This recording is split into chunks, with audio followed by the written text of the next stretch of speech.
So we've just defeated Kronos, God of War 3. This is Big Benedict. Thanks for joining me. This is Chaos difficulty mode for said game. Now we are heading back to the Forge, and we are going to find out that not only is Hephaestus a long-winded son of a bitch, but he also harbors malicious and evil thoughts. Namely, he wants to kill us for causing him so much misery in his life.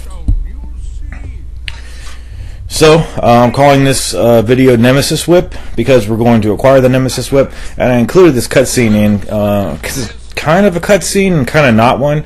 You're just kind of standing around here waiting for him to make. I guess it would be a cutscene, but this guy, you always knew this guy was gonna turn violent, turn ugly.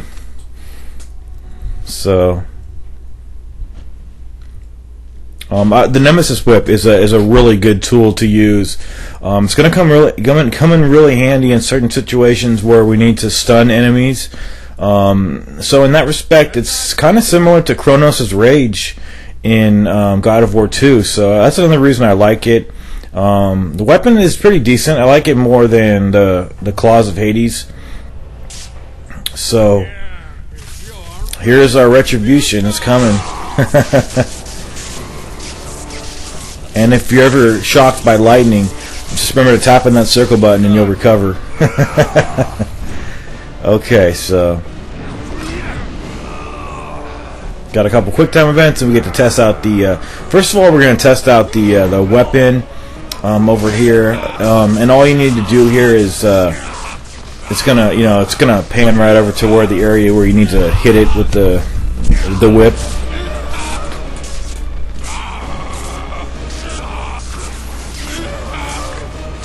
So it takes a couple of hits. When you hold the square button, it does the like the horizontal animation. Then when you hold the triangle button, it goes up in the air and holds there.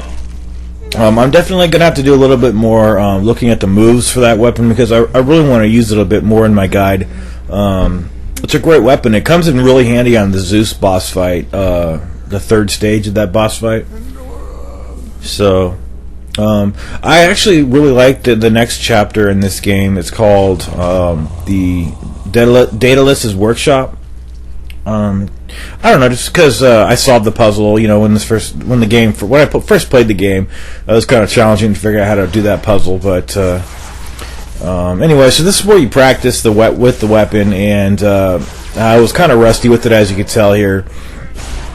But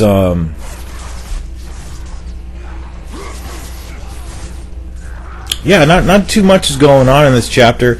We're basically going to be heading on out. We're going to be heading back through Aphrodite's room, and no, I'm not going to have sex with her again. I don't care.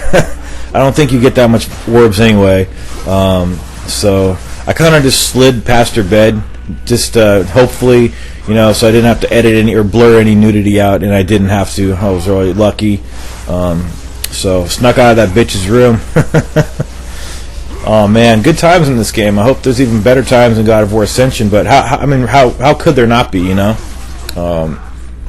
that game's going to be awesome. Definitely looking forward to that title. Looking forward to a lot of titles in 2013. Hell, I'm even looking forward to a couple titles in 2012. Beyond, I want to play that game by the Heavy Rainmakers, and I also want to play The Last of Us. It says those games are coming out on New Year's Day, so that's where I'll be. So those gals can have fun by themselves. We need to go over to Daedalus's laboratory and solve some puzzles. So I imagine every true God of War fan has a save file of Aphrodite's chamber, for a rainy day. I actually don't because I don't need too many files anymore. I'm never going to be playing this game anymore afterwards. So this is the last time. So this is the last guide I'm doing for this game.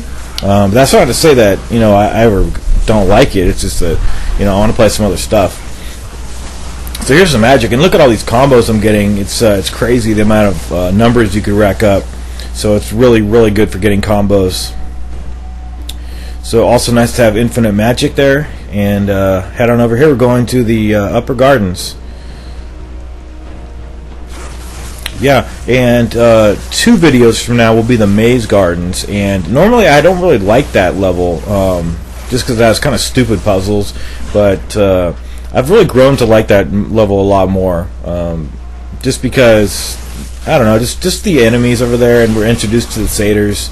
You really don't fight many satyrs in this game. I think there's just the ones in the gardens, and then there's the ones on the Cerebus dogfight, and then there are some after that too. Not many though. So head on over here, and this is his workshop, and then we're going to be doing some puzzle solving in the next video.